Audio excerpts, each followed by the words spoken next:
Hello foam fighters, I'm DrFlux, and in today's video we're checking out the new Ultra Pharaoh. In this video we're going to check out this blaster's range, its accuracy, going to do some chronograph readings and see how hard this thing hits. We're also going to go through and check out some of its features. We're also going to give our final conclusions and see whether or not this blaster is worth your money. So let's go ahead and jump right into the video.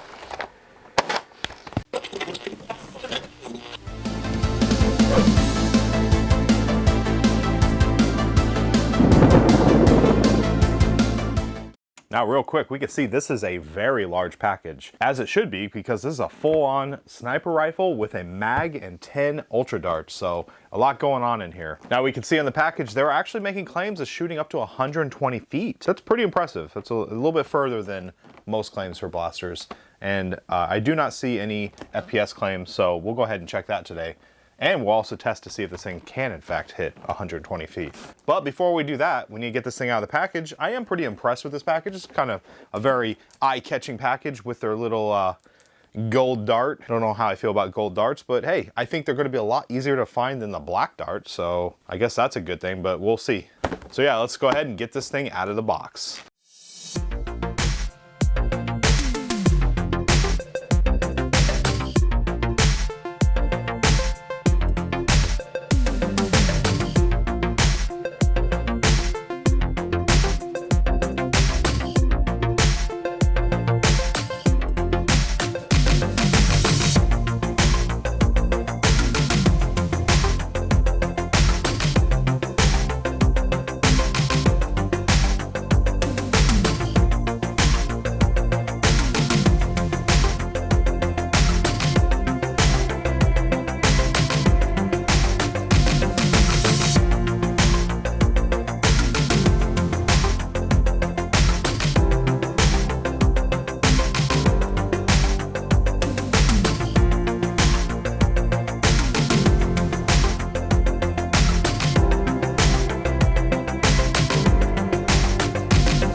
When I first saw this thing, I thought, you know what, that looks like a ultra version of a Centurion, and I wasn't too far off. The only difference is this thing actually hits pretty hard and can actually hit a target a little bit better, surprisingly. Now the overall aesthetics of it are pretty good as well. So if we start at the front, we can see, well, there is this thing. I think they were going for like a Barrett 50 cal type of muzzle brake, but it's like squashed. I think if it was a little bit longer, like maybe about that long, and had more of an, I don't know, more of a rectangle shape to it instead of a box, I think it looked pretty good. But currently I think it's it just looks a little funky to me, but whatever, it's still fine. As we can see here, we have sling points here and here. Whoop. So blaster does have adequate sling points. We have some tactical rail on the bottom, so you can put your, bipod or flashlight or whatnot, so that's cool. And no, this does not come off. I don't know why they chose to not have a scope come off. I think this is a really cool scope, and I don't know why it's just not a rail attachment. Whatever, so that is stationary, but it does look nice. The back butt plate is actually very comfortable for an adult arm. If there is a child wielding this, I think they'd have a little bit of trouble, but for an adult hand, it's actually not that bad. And that brings me to the pistol grip, which is phenomenal. I think it is a great pistol grip. Good job there. The mag release is ambidextrous, so we have one on each side. So that's cool. And of course, the prime is pretty light. Nothing too difficult there. Mag comes out. We do have back storage for the mag. And oh, by the way, yes, there is a mag. That is a huge thing for Ultra. So very cool that we now have an actual Ultra mag. They did also change the color of the dart, which is huge. This is a great step towards a better ammo type, because the last ones we just couldn't see.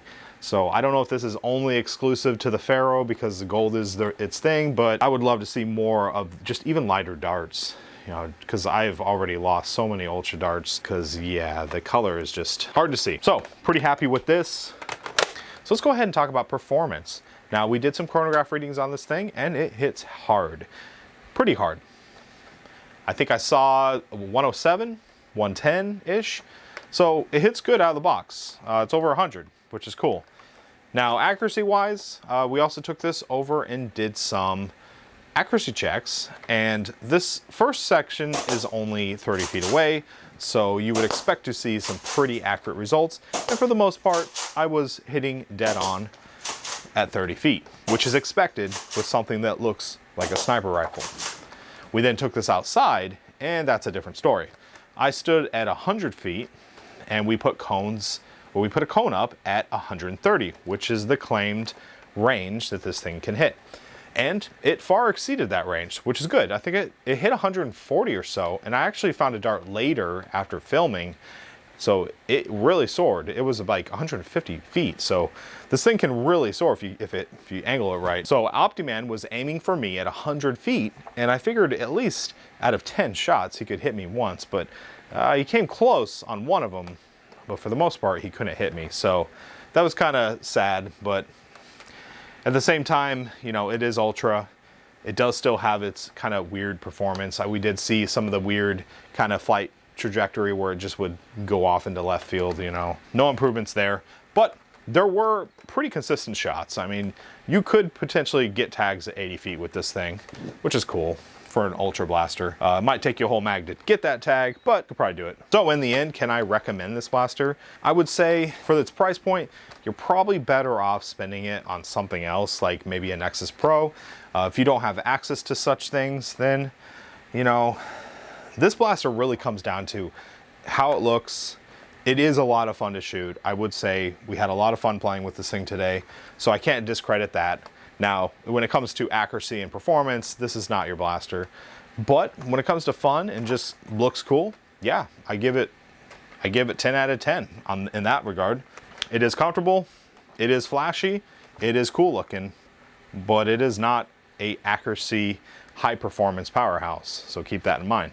So with that said, I personally could recommend it. I would recommend this over the Ultra 1, which is also around the same price point.